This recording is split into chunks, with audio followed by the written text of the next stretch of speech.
Hi, I'm Shekhar Kapur and welcome everybody, wherever you are in the world, welcome.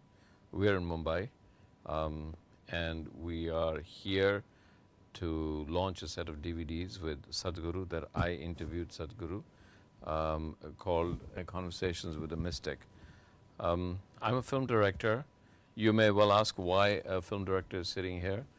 I think that in the course of asking the right questions about cinema and storytelling and the creation of stories, ultimately there is one story that I always refer to is my stories are always an attempt to take to connect what is finite to the infinite, because otherwise you live in a kind of a limbo of being finite with everything that is measurable, and then you look out at the sky and you say, well, nothing is measurable.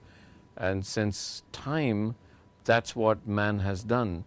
He's ultimately created stories as a survival kit of how he can handle that which is infinite with his or her own life that seems finite. So I think a step in the direction of searching for that connection or that bridge between the two is quite natural with the filmmaker. So that's where I lead into my conversations with this incredible man called Sadhguru, who I just happened to meet, but then they say nothing really happens. Everything is coordinated by a series of karmas. So it was my destiny and karma to meet Sadhguru a few years ago in a place called Puerto Rico, where we were both at the same conference. And I met this man that everybody was getting attracted to, and naturally I was. So I went and we were supposed to go somewhere, and he offered to drive me there. I think if you ever meet Sadhguru and if he offers to drive you somewhere, I would highly recommend that you decline, because it will be, because there is only that in which you trust your guru, okay? Yet when he's the safest driver. Yes, of course, you trust your guru. But when he's taking a corner at about 85 kilometers, 85 miles an hour, you kind of, you're just at the crux of, do I really trust him? Will I really survive this? And then you have to convince yourself, well, it's Sadhguru, he knows, you trust him. But be careful of his driving. And that's how I met him. And that set off a great, great relationship. And I've often been asked, as I was today, is Sadhguru your friend? And I said, yeah, he's probably one of my best friends. But is he your guru? And say, yeah, but guru, friend, mystic, a man that I turn to when I want to talk about those things that I know less about, a man in whose presence I feel vulnerable, but that's the strange thing. A great relationship for me with Sadhguru is about the fact that I feel completely vulnerable and completely comfortable in that vulnerability.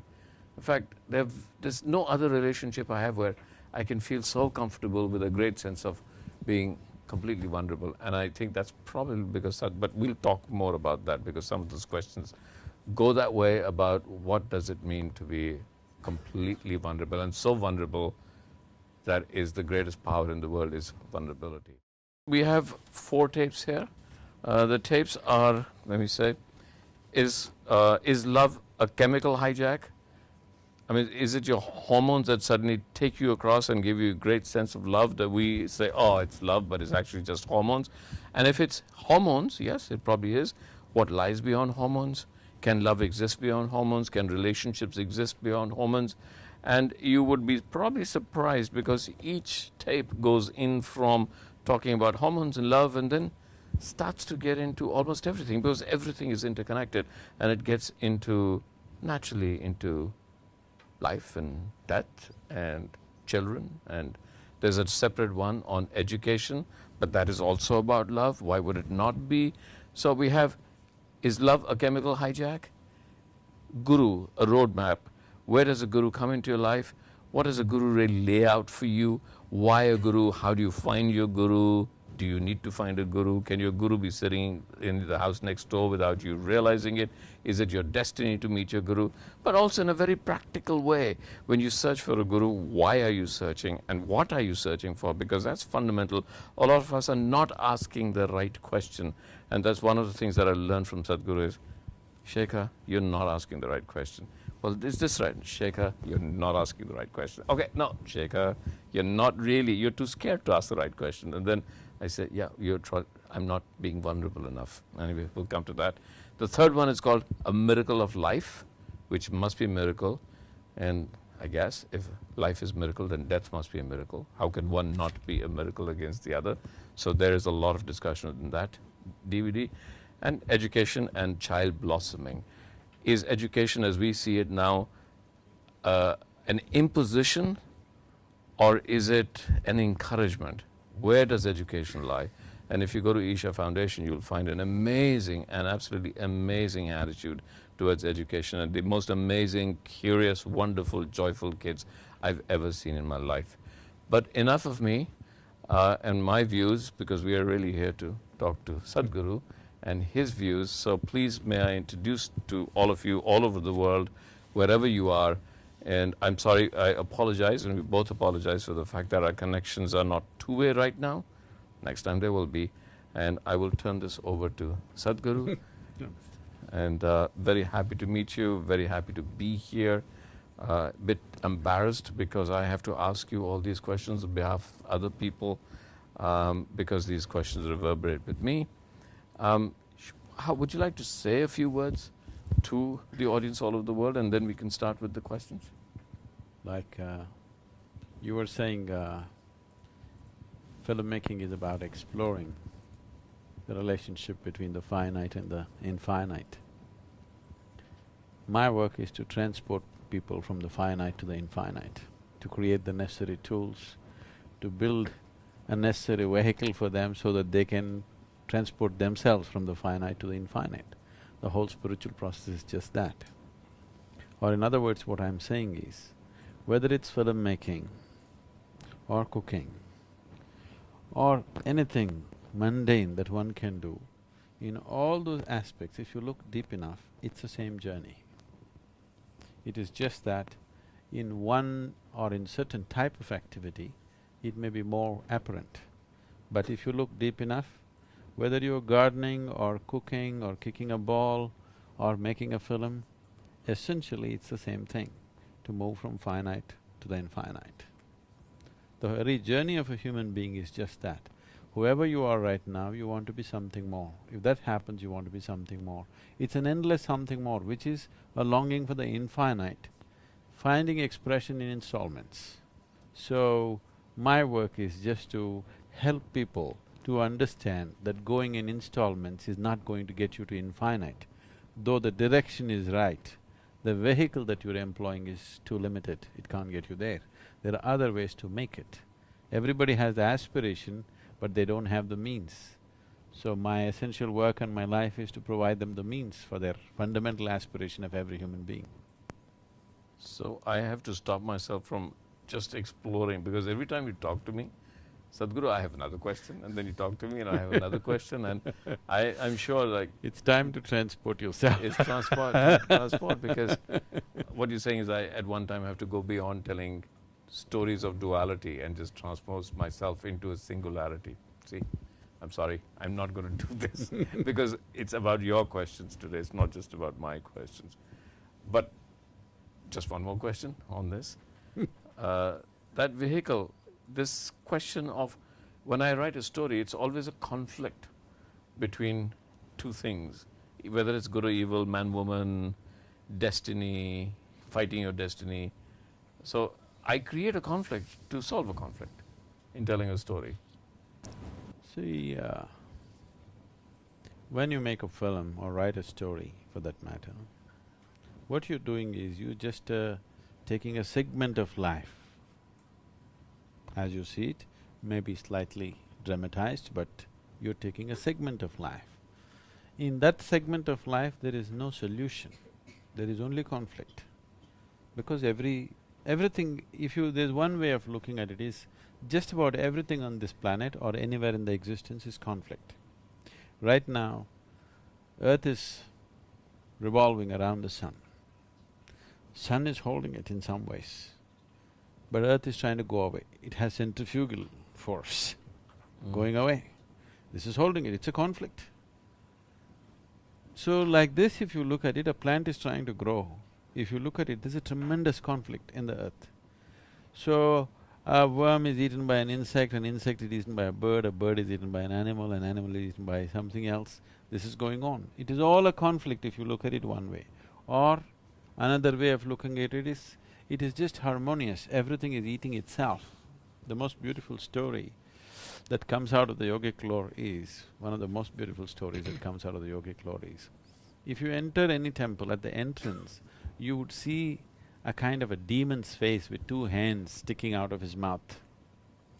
This is the face of Kirtimukha, he's called. Kirtimukha means a glorious face. This was… he's referred to as a demon, and Shiva had trouble with somebody. So, he created a demon and said, go deal with this guy. But the moment he created this demon, that man fell at his feet and begged for mercy. Then he said, okay, spare him. Then the demon said, you created me to eat this man and I'm hungry, what am I supposed to do? Yeah. So Shiva was in one of those moods, he said, you eat yourself. And he ate himself up. By the time Shiva looked at him, he had eaten himself up completely, except for his hands and his face. Everything was eaten up. Only the face was left. So Shiva looked at this and said, you are the most glorious face. So you must be above all gods. So every temple, before you enter, above the god's level, you will see a face, a demon's face with hands sticking out, because that is the last part that he's eating up. Someone who is able to consume himself is the ultimate glorious face. So essentially, life is just that. Either you're consumed by something else, or if you have the necessary intelligence and awareness, you consume yourself. If you consume yourself, you become a glorious face. If you let somebody else consume you, you're just somebody's breakfast maybe. Okay, all right. It's okay, Sadhguru. I'm going to stop myself from asking you another question for myself. And let me ask you some of the questions. I'm not sure where these questions have come from, but I'm sure anybody who's there will recognize their questions. Here's the first question. Many spiritual leaders are working towards creating a peaceful world, bringing down violence. What steps have you taken in that direction? Do you think you can impact the leaders of the warring nations and bring about peace using your spiritual teachings or methods?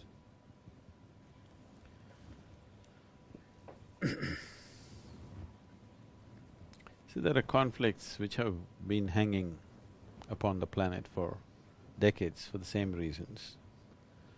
Different types of conflicts have happened. The spiritual leaders or spiritual process essentially focuses on bringing peacefulness and blissfulness to an individual human being. So, when I say an individual human being, it does not matter who he is, whether he is a leader of a nation or a business leader or just a man on the street or whatever it is. It works for every human being. So definitely, spiritual process has to touch everybody, particularly people who are in positions of responsibility and power, because they can make a huge difference for lots of people, because they… When you're a leader of a nation or even these days large businesses, every thought, every emotion, every action that you generate is impacting millions of people. Just the very thought that you generate is impacting people in so many different ways. When such a responsibility has been placed in your hands, it's extremely important, the leaders of nations, large business corporations, they must take these steps to ensure as to how they are within themselves. What kind of beings are they? Some work has to be done upon themselves, because every thought and emotion that they generate is impacting millions of people. When such a privilege has been given to you, if you just think something is going to happen to 1,000,000 people, it's extremely important that you conduct this privilege in a responsible manner. And you can only conduct this responsibly if there is a spiritual process within you. When I say a spiritual process, maybe not everybody understands what what it means. So one way of putting it is, there is a certain sense of inclusiveness, that you are not an exclusive entity, you are an inclusive process. And this inclusiveness, if it does not arise, and you have a certain level of power in your hands, then definitely it will lead to various kinds of conflicts, there's no question about that. So, we have worked with millions of people, we have worked in the prisons it's mandatory now in all the central prisons in South India, and there are various other things we are doing to make this happen. Definitely we have also tried to work with very major leaders. Particularly I have focused upon the business leaders because 100 years ago, if you looked at this world, military leadership was the most powerful leadership. In the last 100 years, it has evolved into a situation where democratically elected leaders, political leaders are the most powerful people. But that is going to change, and that's already beginning to change, and it's going to change very rapidly in the next 10 to 15 years. You will see in the future, the economic leaders are going to be the most important people. Seeing this, I have started working with economic leaders, individually on certain levels, and we have definitely made a difference in the way they make their decisions, the way they conduct their businesses. This is being done. But this is being done very discreetly because it is not something that needs to be handled in public. Sadhguru, just one thing, we didn't talk about the outreach programs of Isha. I'm not sure whether if there's a question, that's fine, we'll be answering it now, but people are aware, but I'm not sure if everybody's aware that Isha is not a religious organization, Isha is a spiritual organization, but it's far more than that. It's an educational organization coming up with different ideas, but very innovative ideas on education, yet conforming them to the standards that every child has to meet to get on in life. But something that's really important to me, it's an outreach program on something like reforestation of all of Tamil Nadu. It's a water outreach program. But before I say, I'd like Sadhguru to talk a little bit about that, about the volunteer work of Isha and all the specific work that Isha is doing to tackle some of the great problems that are facing education, medicine and environment that Isha is taking on. See, what I see is right now in India, India is sitting on a threshold of economic prosperity. Now the question is, will we sit on the threshold forever or are we going to cross it? Much economic boom is happening in the country. Unlike various other countries, particularly Western nations, today so much economic activity is happening, but what we need to realize is economic activity is happening at this level, whatever percentages we're talking about, 8%, 9% is happening because a large mass of people have been in such depths of poverty that now whatever little happens, percentages are showing big. But the actual quality of life of the people, of a large number, is still not in any great condition. So almost 65% of India lives in the villages. And the life in the village you cannot say it has improved in any great sense. Yes, of course, now they have cell phones, now they have bore wells. It has improved, you cannot say it is not improved either. But at the same time, you must understand this, that India is not India as a people is not a helpless population. It's a hugely enterprising population. I don't know, some people tell me the statistics, I'm not 100% sure. They say only 7% of Indians are employed, 93% are self-employed. This was in 2000. Maybe that percentage is little less now, maybe 10% is employed, 90% is self-employed. Maybe he's just selling a small heap of vegetables in street corner, but he's an entrepreneur. He understands the market, he knows how he has to make his own propaganda by shouting a certain thing, he knows where to place himself. He has a certain thought process, which I see is very, very unique. You don't see this anywhere else in the world. There's such fabulous entrepreneurs. Even the street kids are such wonderful entrepreneurs, you know. Yeah. That entrepreneurship is just there everywhere. But it is not going where it should naturally go, simply because the agencies which should facilitate this process by building the necessary infrastructure, creating things around which are necessary for them to progress like this. More than anything, there are any number of hurdles which don't allow a person to, be truly enterprising in this country unless you have a certain pull.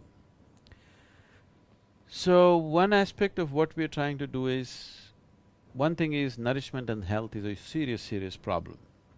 In this effort to shift from subsistence farming to cash farming, when people were doing subsistence farming, if you went into a village 25–30 years ago, they were in tatters, there was no drinking water, there would be no electricity, there would be not a single automobile in the whole village. That's how it used to be.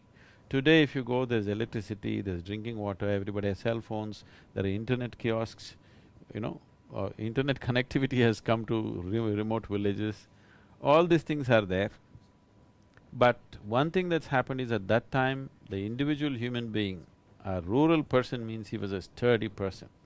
Today if you go and see, 60% of the male population has not even grown to its full size, his skeletal system has not grown to full size. The condition of the female population is even worse. You don't see them much, but the male population you can clearly see. Or in other words, we are producing a whole underdeveloped population. If your body is not fully developed, even your brain will not develop. A substandard humanity you're producing, and you're hoping to take the country somewhere. Unless you attend to these things, it'll be very, very difficult. This is not a pessimistic approach to the nation, but all I'm saying is when we have goals to fulfill, when we are thinking of becoming a certain kind of economic power in the world, it is very important the fundamentals are handled. If you don't handle the fundamentals, you don't have the legs but you want to go up the mountain, it's not going to work. So in this context, we started the Action for Rural Rejuvenation, fundamentally on one level to rejuvenate the rural spirit. So we started off with yoga and sports, which became a huge, phenomenal movement. It's been one of the most incredible things to watch, because when we did this annual, village, we call this Gramotsavam, where all the village teams come and play, some 814 teams from across Tamil Nadu come and participate, of all kinds of age groups. Women over 70 years of age coming and playing ball in public in front of everyone in competitive levels. Such a thing has never happened. And when this festival happened, there were over 500,000 people attending. And the governor of Tamil Nadu was there, he looked at this and said, "Sadhguru, this happened only when Mahatma came." Wow. Because we are not paying for transportation, we are not paying for food, everybody is spending their own money on bicycles, bullock carts, tractors, all kinds of transport. They're just coming by themselves. Probably a non-religious, non-political movement has never gathered this kind of momentum as it has right now, this whole process. So as a part of that, there are many children who are first-time school-going children, that is the first generation, their parents have never been to school. So fundamentally aimed at them, we started these Isha Vidya schools, which are going on wonderfully well right now. And the ecological project started because in 1998, some UN agencies came and made a prediction that by 2025, 60% of Tamil Nadu will become a desert. I don't like any kind of predictions, because when you make a prediction, you're only taking cold facts into account. You're never considering what is beating in the human heart. The human aspirations are ignored and you're making predictions. So I didn't like this prediction and I didn't believe it either. So I just drove around Tamil Nadu just to see if this is true, and I found out it's not true. I realized that it's not going to go till 2025, it's going to happen much faster. So I thought, what's the thing to do? I know we can complain, we can protest, we can write letters to the government. For whatever reasons, maybe they lack the organization, maybe they don't have the people, maybe they don't have the resources, whatever it is. For whatever reason, administrations are not able to fulfill this. Rather than protesting about it, I thought it's best we give them a hand. Mm. After all, this is a democracy, that means you're also a participant in the government in some way. You also have a stake in the government, it's not imposed upon you, it is your choice. Maybe you're making a lousy choice, but it's your choice. Okay, all right. Yeah. It's our choice, we are… It's… the governments that we have is essentially our choice, we made the choice. We better support them for 5 years rather than pulling them down all the time. So we just made… I just looked at it, what is it that we can do? Then I realized Tamil Nadu had only 16.5% green cover. Then the national aspiration is 33%. So I made a simple barefoot calculation. If we plant like 114 million trees in the next 6 to 8 years' time, in 15 years' time, we'll have 33% green cover. So I just told the meditators, we should just plant 114 million trees. 114 million. Yeah. Right, They said, it's nothing. Sadhguru, do you know what that number is? Yeah. They know I'm poor on arithmetics. Yeah. So, I said, I know what the number is. They said, it's impossible. Who can plant 114 million trees? And I asked them a simple question. What is Tamil Nadu population? They said 62 million. I said, if all of us plant one tree today, take care of it for 2 years and plant one more, we got the number. What's the difficulty? Can't you plant one tree? Even a beggar on the street can plant one tree. He will have an office growing for himself. Yeah. So, we started this movement and it took off. I spent almost 6 years planting trees in people's heads. That's the most difficult terrain. Once that's been done, now it's only replanting, which is happening very easily. Yeah. So, I think we've planted close to 14 million trees, out of which Already? about 10 million trees or little over 10 million trees have survived. The official figures say that the green cover in Tamil Nadu has gone up by 5.2% in 5.5, 6 years' time of work. And the Google Maps show much more than that. So, this is a tribute to the people because with the spirit with which they have done all this is fantastic. Our work has been to raise the nurseries, organize and inspire them, but essentially on the ground it is them who are doing it and it's them who are taking care of the trees. So, these are people's movements that we're launching so that without the participation of the people, you cannot change anything here. And India is a kind of nation where you cannot change this country just by policy. You need a movement. Yeah. Otherwise nothing will change in this country. Right. Okay, Sadhguru. Rajasthan next. Yeah, okay. All right. Do I resemble a camel or something? So, we've got a question coming, question to both speakers. How visual and interactive media like films and internet is impacting the thought process of human beings and their emotions? Do you think we can use it as a medium to cultivate awareness amongst the masses? I'm going to hand this to you first, except to say one thing about the word masses. When we used to make films, when I used to make films in India, there was always this question is, who are the masses? Because if you ask anybody, who are you, they'll say, well, the masses is always somebody else. And so I've never been able to find out who the masses are, and the whole idea of the masses assumes that you are not the masses. I think only the left parties know who the masses are. Only the left parties, except the ones who run the left parties are not the masses. They know who they are, that's okay. But Sadhguru, I'll let you, then I'll talk about it, about both the dangers and the idea. I mean, interactive media like films and internet especially is a brilliantly democratic medium. I wish that when I started filmmaking I had the internet, because my desire to make films was not just to make films but to express myself. And not only express myself sitting at home, but express myself in a way that I could reach people. And what better way for me to be able to express myself through a little film, a 5-minute film, through my Twitter, through my blog, put on a film that I shoot, put it on my blog. The time now when somebody can spend $100, make a film, put it on the internet, put it on YouTube, and get 50 million hits. I mean, it's a dream, but people are doing that. So you could start, what you say in India, start a movement.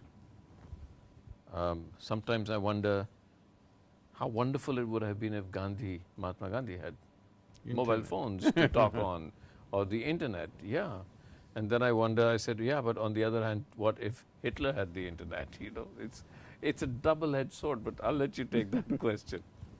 I was surprised for you. We've just launched an online inner engineering program.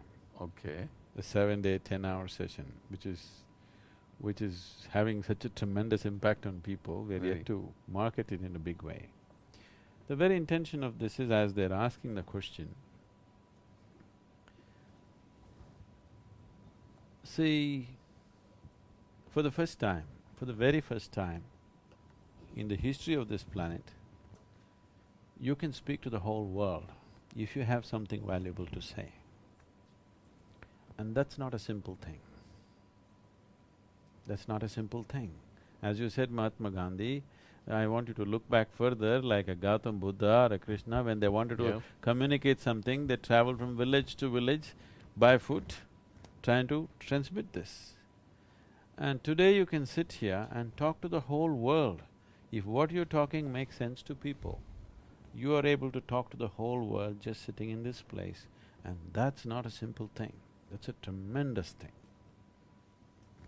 Yeah. So, to raise human consciousness, should we use it? For sure we should, there's no question about it. I agree. I'm a great believer in the internet. I'm a great believer that it is… I'm not a believer in the internet, I'm a believer in everybody should know this. No, okay. I'm a believer in, in the medium, and I'm a believer that finally, because the internet brings people, like we're doing right now, voices from all over the world together, a large part of the politics, I feel, I mean, it's a political answer I'm giving, a large part of the politics of this world survive on keeping people in the jaws of ignorance.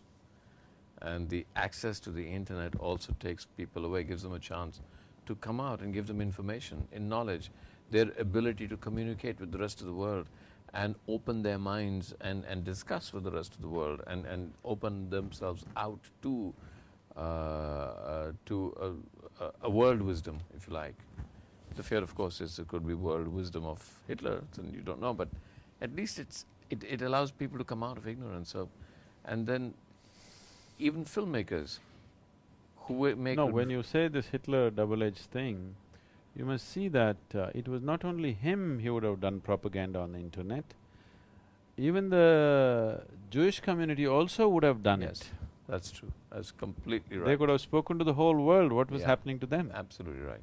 Yeah, absolutely right. So… Now, they can only talk about it after it's been done. Yeah. They could… at that time nobody heard them. No, completely right. Like we're hearing voices from war areas right now, and an individual blog will come out and WikiLeaks, and if you really want to get political. Okay, Sadhguru, question to you. We see a lot of agricultural families gradually moving to cities to avoid continuous famine or for better education to the children. This creates an imbalance in society in terms of economy and nature. How can we balance this together? I think this has probably come as a because of what all you talked about, the rural areas. So, this is an effort we are making on all levels. We are trying to do various things. One thing is sport, which has made village little vibrant. Wherever the sport has come, village has become quite vibrant. Village life has become vibrant. Now, for many of them, their lives revolve around that one volleyball match that's going to happen on the Saturday evening. There's a certain sense of pride. Instead of Saturday evening going to the city, they're staying back in the village because their village is playing a match, these kind of things. We are also trying to bring folk music back, folk music and dance back into the village. Just a generation ago, every agricultural activity had music and dance with it. Even today, in some parts of the country you can see it, but mostly it is dead. All the dancing and singing is done by the film stars. You guys are doing everything. The common people are neither dancing nor singing nor nothing. They're just sitting there and eating potato chips and watching you guys. Or just dancing to our tune. Yeah. Right.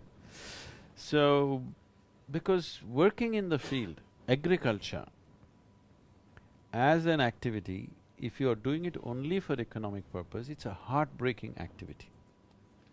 All these suicides that you're hearing of right now in the villages, the farmer suicides, one reason is definitely the economic reasons are there, but above all, it's when you work on the field just for economic reasons, it is naturally frustrating. Unless there is a bonding with the land, there is a certain love for what you're doing, there is a certain connection between the man and the soil with which he is working, which is what all these folk songs were trying to build, always was there in the tradition. Without that song, just going there morning to evening, working and coming home, where there's no sense of community, there's no sense of togetherness, it's a pretty bad life. So making village life worthwhile, that it's worth living in the village, creating the necessary hygiene, creating the necessary health atmosphere, creating necessary education facilities for the children of tomorrow, and above all, making life in the village joyful enough, vibrant enough, so that any vibrance means you have to go to the city street, not necessarily in the village itself something is happening. As a part of this, we are trying to bring folk music and dance and sport, all these things to village. But still, we have close to 700,000 villages in the country. We are covering some 3,000 to 4,000 villages now, but still it's a drop in the ocean. This needs to be funded, this needs to be activated on a major scale. We need to understand, if you want to build a nation, there are certain fundamental things that you have to do with the people, which we have never done. Just building a road, just building a thing is not going to make the nation. We have to do something about the people, that they must feel strongly about the nation. Right now, their sense of caste, creed, religion is stronger than the idea of the nation in their mind. After all, your nationhood is just an idea. Unless you reinforce that idea in individual human being's mind, you don't really have a nation, you're sitting on a time bomb in many ways. So, bringing a certain cultural integrity to the whole thing, not just playing it in the television, but bringing it down to the street and making this happen on that level is what we are trying to do. But people think what we're doing is massive because we're talking of a few thousand villages, but compared to what needs to be done, it's just a drop in the ocean. Yeah. There's also in this case, oh my God, here it is. I was going to talk about that. Somebody has, like, telepathy. Mr. Kapur, could you please talk about your upcoming movie Pani, and how do you think it is going to bring actionable impact on society? My God, it's kind of burden for me to make a film that has actionable impact on society, but okay, we'll try. But right from the last question, one of the big problems in villages in India is that water is not readily available. 60 to 70% of Indian agriculture relies on groundwater. Nobody's quite decided who the groundwater belongs to, and as more and more factories are moving into the village and urban areas are leaking in, they have the power and the money to use more powerful pumps to take the groundwater. So groundwater, well, water is going down, and then groundwater is being taken up and then being priced out of the village. This is a resource that I can steal from your land without coming into your land. Absolutely. That's something Absolutely. people need to understand. But that's what's happening. And so while people say, well, water is not privatized, it is effectively privatized because it's being taken out of the ground. And then because the people with more money take it out of the ground, and then effectively something very mythical is happening, is water is traveling away from there, and water is now following not where it's needed most, but where it gets the best price. In fact, water is following greed, not need.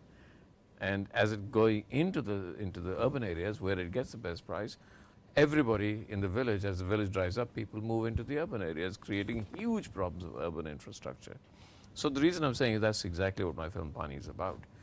Pani is about… Mahatma Gandhi said you can't even tax salt that comes out of water or the ocean. But now, we are going to a place where a bottle of water or a liter of water costs more than a liter of milk in the country. Absolutely, yeah, completely. And so that is what Pani is about for that question. It is about a slightly in the future, although I keep saying it's in the future only because I want to bring all the elements together. But really what I'm going to be talking about is happening is someplace, somewhere in the world already. And it's about a time when we're living in mega cities, and now the water is running out in the cities, and the cities are divided between those that have water, which is very few, about 15%, and the 85% of the people who don't have water, and the conflict has started. So new description of haves and have-nots. Yeah, absolutely. Pani and no pani. And democracy is pretty simple. Democracy has become so simple that all it means is, you give us votes and we'll give you water. So it's the simplest form of democracy, but water is the metaphor for exploitation. So the question, actionable impact in society. I think that while what you're doing is an outreach program, I as a filmmaker in a film can try my best to raise awareness of these issues. And if I can raise awareness and people coming out of the film, it's a very interesting structure, the art of storytelling. Most commercial films end to sublimate the emotion that they have created. So they'll create anger in you, but in the end, if you walk out angry, people say, oh, what's happened? I'm just walking out angry. And if it's a love story, then all the lovers meet. But if the lovers don't meet, you come out dissatisfied. There is an art of storytelling that on one level, you bring people out satisfied, so the lovers meet. Yet, in my story, there's an underlying thing. I don't think you should reveal the plot right Oh, okay, all right. No plot. Over. Mind you, everybody walks into a film knowing there's a love story, the lovers meet. But that's essentially, so, but you come out of the film feeling angry about the fundamental issues. Even though on a plot level it's fine. It's like you're going from A to B on a very heavily trafficked road. You can get from A to B and that's your plot. But because the traffic is so bad, you come out angry about the traffic, you know. So there's something like that we do in plot. So yes, hopefully it's changed. Somebody said he's talking too much about his own film. Move on. Okay. Sadhguru, it's a question to you. Everybody says, do not go spiritual shopping. I don't know what that means, but anyway, spiritual shopping in a mall. But then I want to ask, when one knows something is not working for you, at least in your own experience, and try to look for another path. It's from somebody called Unorthodox, Dayton, Ohio. Unorthodox. Spiritual shopping, looking for it in a mall. That's pretty unorthodox. Yes? Okay.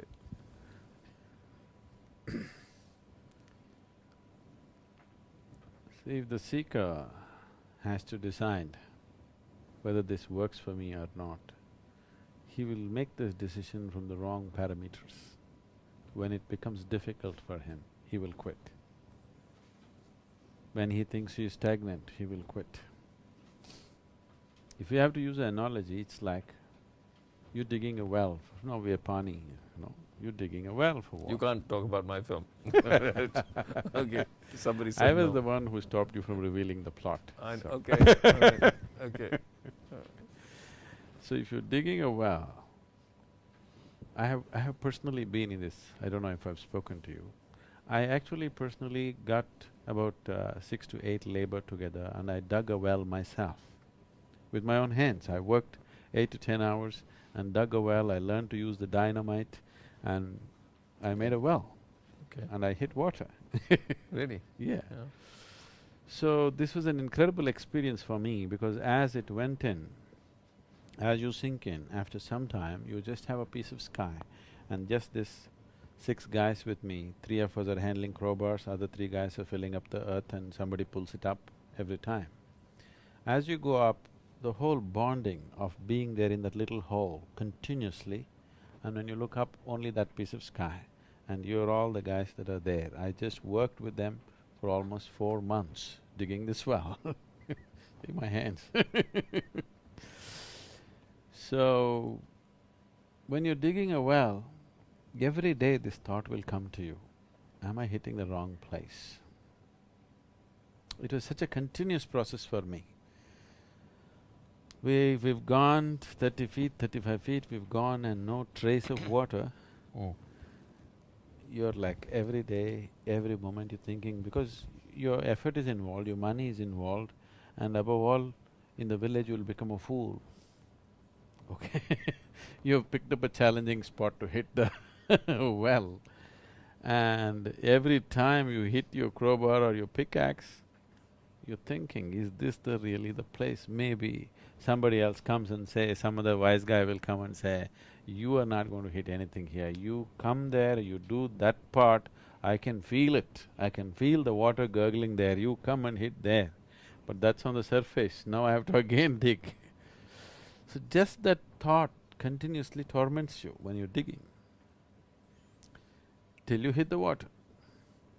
Now, what I say is, first of all, you have gone on a spiritual path with some group or some guru or whatever. That at one point when you made the decision, you saw the value of it. That's why you have invested your life there, otherwise you wouldn't. I believe so, unless you just throw your life wherever you go, I don't know about that. But otherwise I believe, because you sensed something, you tasted something, something touched you, and you thought this is it and you went for it. I would say you persist for some more time. Unless you find something seriously wrong with what they're doing, okay?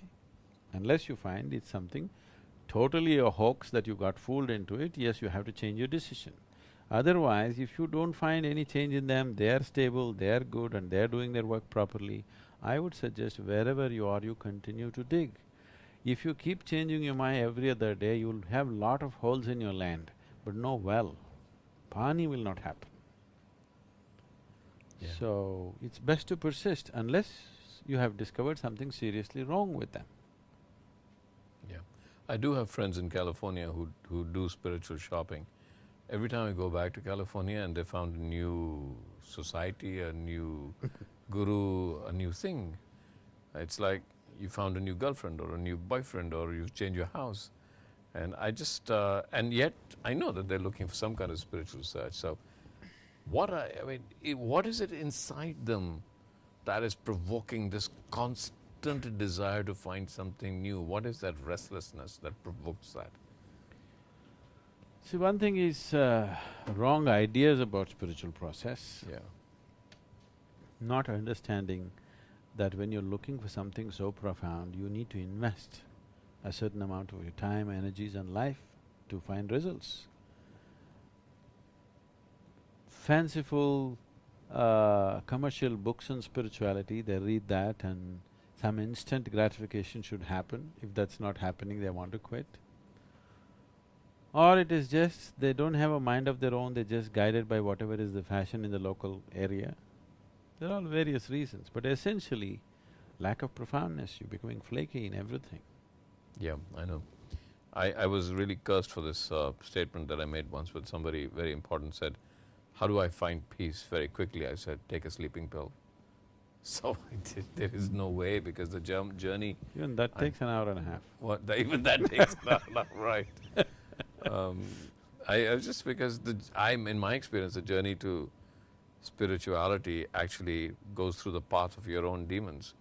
And there is no greater danger or there's no greater fear-laden path than your own demons. So, but how can you go there without actually walking through that? I mean, that's my experience. Maybe some people find it without that. Maybe I have more demons It need than not be others. so, because all the demons are you're making, you can Yeah. put them to sleep in no time. How do I put my demons to sleep? I'm sorry, I have to ask you that. Yes, how? It must be… Somebody's asking, dear Shekhar… Oh, can we just talk about demons for a second? Yeah, please. I promise you, Sandeep from San Diego, Sandeep, I think I know you. All right, Sandeep, San Diego, I'll come back to that. But let's just talk about demons. How do you put your demons to sleep? You stop creating them. But I've created them already. No, you have to actually… see, anything that is your making, which is your psychological making, you have to actively keep them up, otherwise they'll die. If you don't invest a certain amount of energy, they'll just die. Yeah. So, if you do not invest anything in their direction, they'll just die by themselves, you don't have to kill them. There's no need to… there is no need to slay demons which are imaginary, isn't it? Yeah. You'll become a Don Quixote. Right, okay. Dear Shekhar Kapur, you're a pro in filmmaking. Okay, you're a pro in filmmaking and given us so many wonderful films. Now you also have come in touch with the inner science. Is there a possibility of using filmmaking as a means to raise human consciousness? Yes. I mean, I ask this question so often. I don't think I need to make a film on Buddha to talk about Buddhism. I don't think I need to make a film on Krishna to talk about the philosophy of duality or Maya, of Krishna or Krishna Leela. I feel that almost any story that you make, if there is an underlying subtext inside you of a search for any kind of spirituality, and you're honest, now whether you're a filmmaker or an artist or a poet, if you're honest in what you do, that spirituality naturally touches your characters. It has to find expression. It has to find expression. And if it doesn't find expression, you're merely making a film from an intellect, not really from the heart. And quite honestly, I have found, and when I made some films that have lasted 20 years later, people are still watching them. 25 years later, they're still watching them. And the only explanation I can give is that their relevance somewhere touches something that is deeply mythic and therefore deeply spiritual, that you found in yourself at that time, and therefore the audience is still discovering, because that doesn't change. People change, actors change, fashion change, plot change, ideas change. Something that is deeply mythic and deeply spiritual does not change.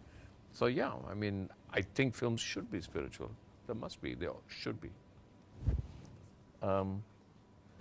Question, my God.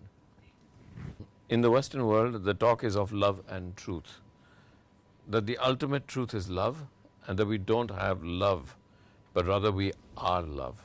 We don't have love, but rather we are love. And this is how we connect to our purpose and the highest selves. Do you agree, Sadhguru? Love, truth, highest selves, purpose, connect. Yes, I'm so glad this question is for you. Yeah.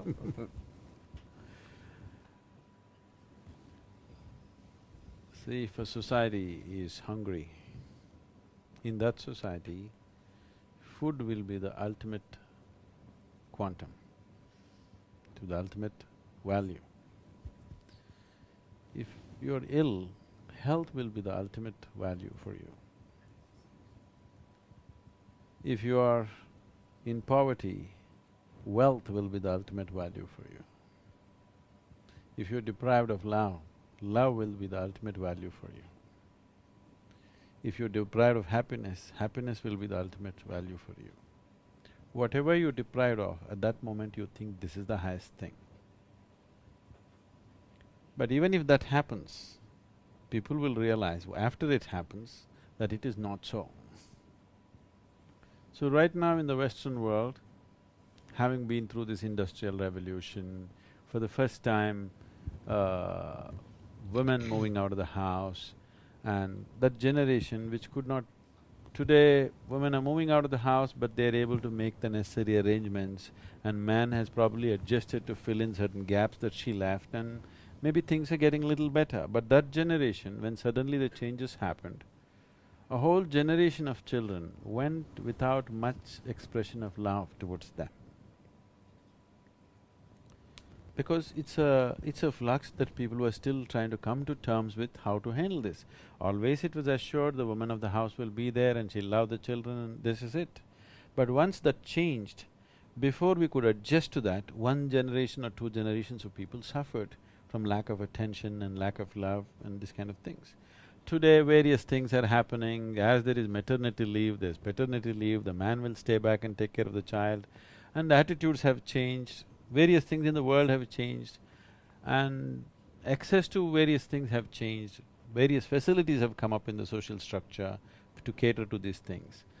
Otherwise, that one or two generations, in many ways, were very much deprived of love. Because of that, I think there is so much talk about love. I'm not trying to demean love. Love is a very essential ingredient in your life. I would like you to look at it this way. You're looking for pleasantness, essentially, in your life. Pleasantness means, if your body becomes pleasant, we normally call it health. If it becomes very pleasant, it becomes pleasure. If your mind becomes pleasant, we call it peace. If it becomes very pleasant, we call it joy. If your emotions become pleasant, we call it love. If it becomes very pleasant, we call it compassion. If your life energies become pleasant, we call this bliss. If it becomes very pleasant, we call it ecstasy. If your external situations become pleasant, we call it success. So this is all a human being is looking for. So, only if emotionally he is in a sweet place, which is what love is. It's human emotions turning sweet, either towards somebody or just like that, whichever way it happens. Now, just your emotions being sweet, is it enough for you? Don't you need health? Don't you need well-being? Don't you need food? Don't you need peacefulness? Don't you need competence? Don't you need capability? If you have a lot of love and you become incompetent, which happens to lots of people unfortunately then I don't think people will enjoy that or relish that. So this talk about love being the core of the universe, all this is simply coming from a certain state of deprivation within oneself. People who have grown up in traditional families in India, we never think of love because we didn't have to think, nobody told us they love us. My mother never ever told me that she loves me, nor did that question arise whether she loves me or not. I did not even realize that I need to be loved. Because the whole atmosphere was such that there was… such a question never arose in me, do I need to be loved by somebody? Because they set such an atmosphere, such thoughts never came to us. It's just like, only if there is poverty in the house and there's not enough food, probably you will think so much about food and how to get it. When it's there every day, you don't think about it, you don't think about making an arrangement for it. Similarly, when love is simply there all around you in every possible way, you never even thought that it is something that has to be bought from somewhere or gotten from somewhere, you know. So, these things are coming from certain levels of deprivation. Love is the sweetest way to be for a human being, it's a good way to be, it's a wonderful way to be.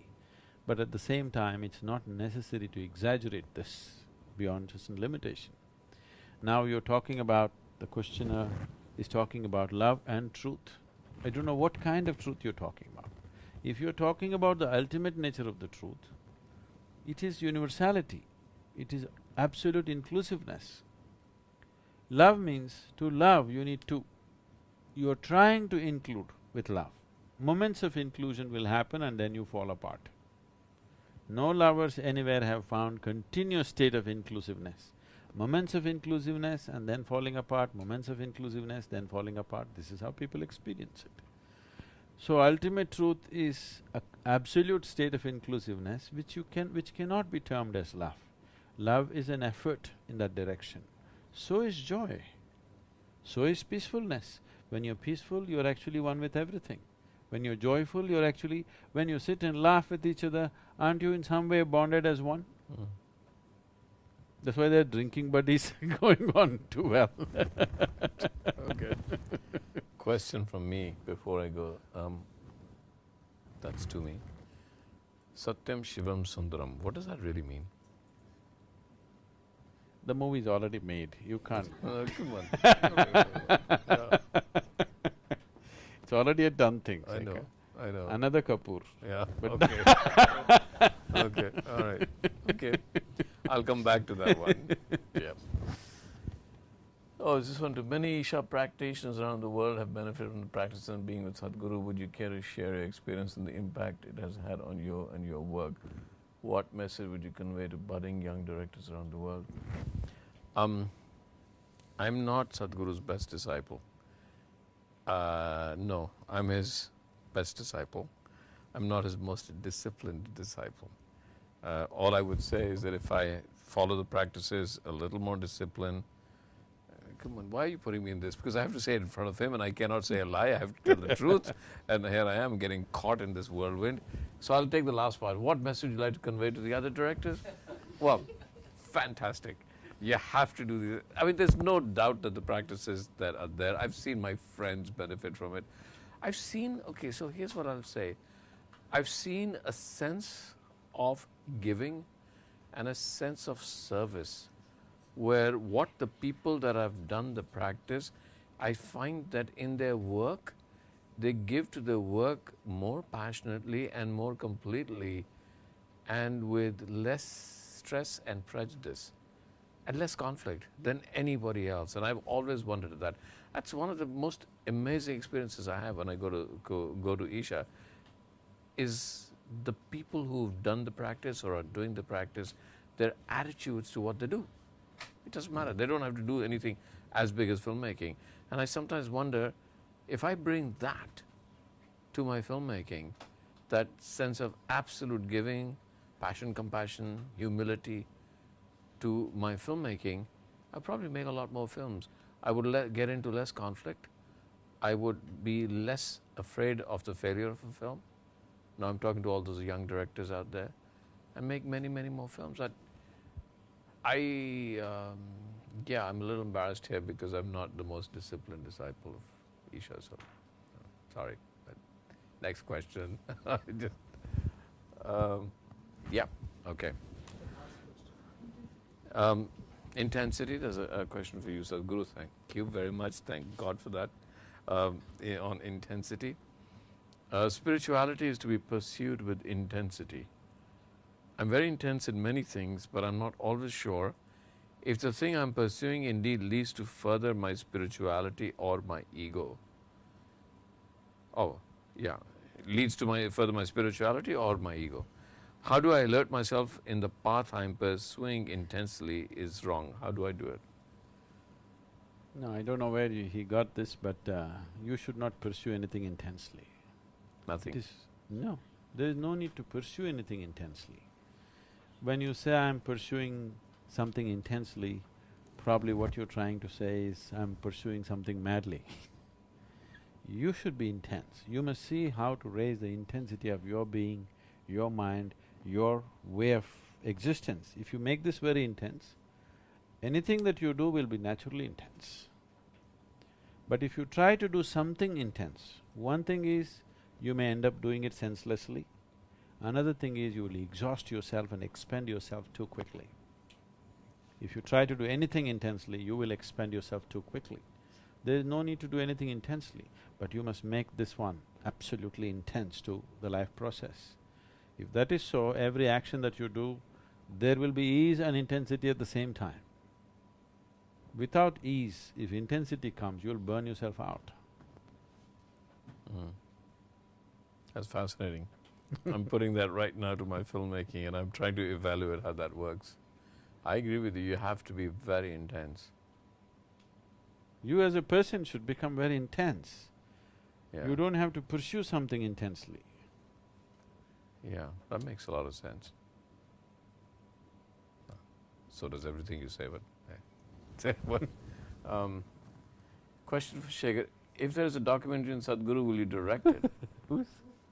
From Preeti in Mumbai. Of course I will direct it. But somebody sitting right next to me has to agree to subject himself to a documentary. Come on, it's difficult enough to get him here and answer a few questions. What are you talking about? Of course I will. Of course I will. But where do you end it? So Preeti, if you're there, where do you end the documentary? If somebody could write the end of the documentary for me, I promise I'm going to make it. But I promise you will not be able to write the end right now. Okay. So that was my question. That was an easy one. Let me find one. Okay.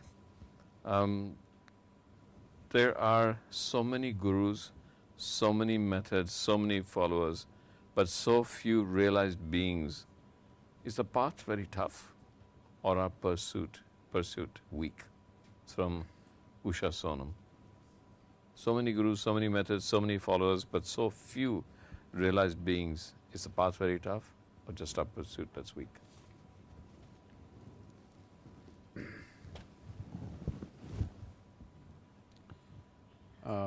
I would disagree with a question that is, there aren't so many gurus.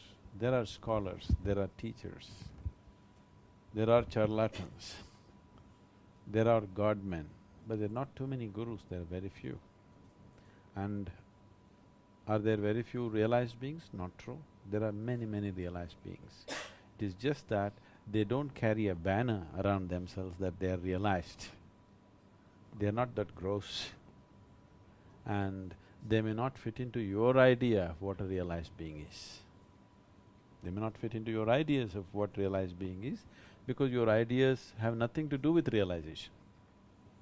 So, definitely, the number of gurus are not enough, they have dwindled down. Maybe there are any number claiming, anybody who reads one chapter of Gita claims himself to be a guru without any knowledge about himself, okay? Anybody who reads half a book can become a guru, that's a different thing. Anybody who can, especially in the Western world, if you can chant 2 mantras, you can become a guru. Okay? Thank you. I know what to do when I feel flops Yes.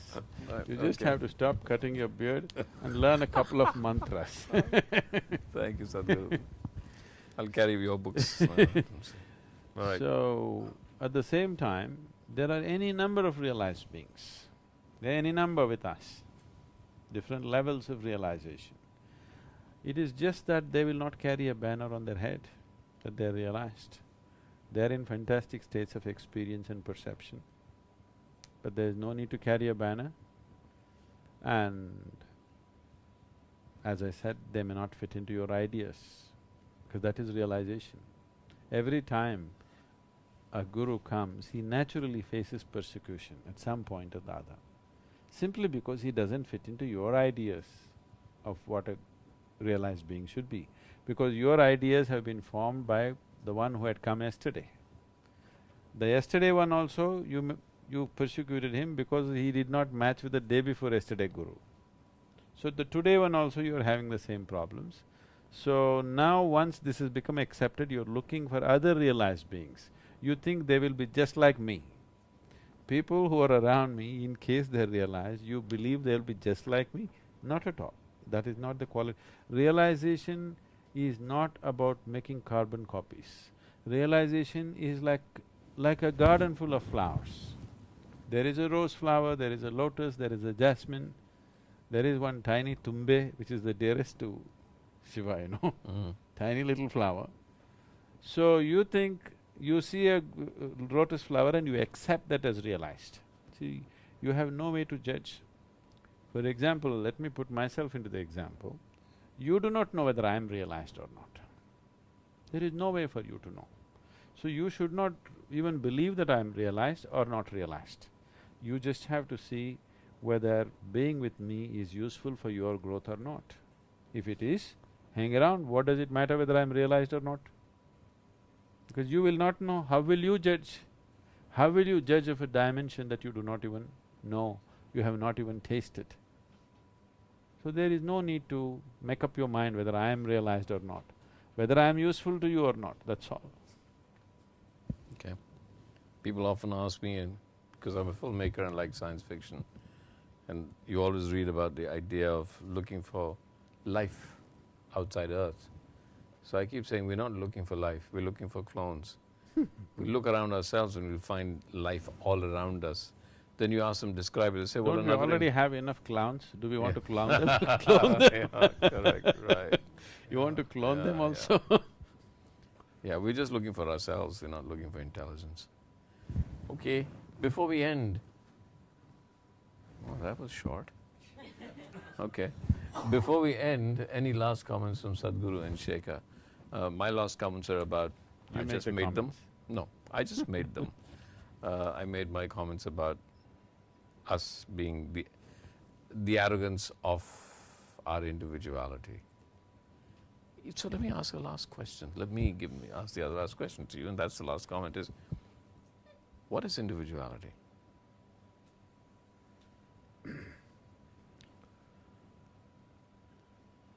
It is something that comes out of your instinct for self-preservation, because unless you develop a certain individuality, you cannot protect yourself, you cannot preserve yourself.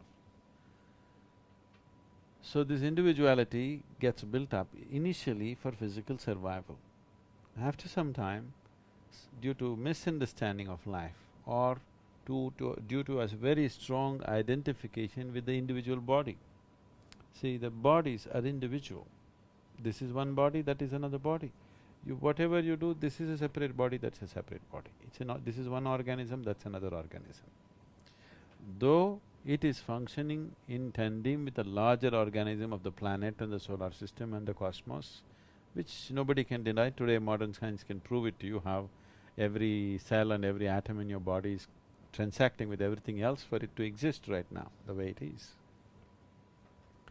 So the individuality is formed essentially for self-preservation. When we come to self-preservation, the only thing that needs preservation in you is your physical body. Physical body has to be preserved. Right now, if I trample upon every idea you have in your head, next moment you can come up with totally brand new ideas. But if I trample upon one idea of yours, you could feel threatened, because you feel your survival is being attacked. Your survival is never in question except with the physical body. If I trample upon every emotion you have, every idea you have, your belief systems, your ideologies, everything, if I beat it down right now, actually your intelligence is capable of coming up with something totally new the next moment. But because you cling to this, the next one will never happen. People cling to… the stronger they cling to it, the less creative and less concretized they become in their individuality. Individual essentially means, it comes from the word indivisible, that is, you're not further divisible. But now, in your search for survival, of psychological survival and emotional survival, people make themselves into many things. Right now, already in the question itself, there was a thing about, is it my ego, is it my this? Where is your ego? There is no such thing, it's just a nasty part of you which you want to label it as Mr. Ego, you know. Some aspect of you is nasty, you don't want to see that I'm nasty, you said it's my ego. Right, right. Sometimes you're pleasant, sometimes you're unpleasant, you don't even want to come to terms with that. So individual means you're not further divisible. Is there only one person in this body or two? If there is two, either you need, you're schizophrenic, you need a psychiatrist, or maybe you need an exorcist. Two cannot be there, there's only one, this is indivisible, this is just one being. So, the individuality is a disease. Individual is a beautiful thing, it's a compact organism. But individuality or individualism is a kind of a disease that has grown in the world. It's all about exclusiveness. Everything you see today in the world, people are promoting exclusiveness. And then they're wondering why there is conflict. If you promote exclusiveness, how can there be no conflict? There can only be conflict, isn't it? Okay. Thank you, Sadhguru. Thank you very much.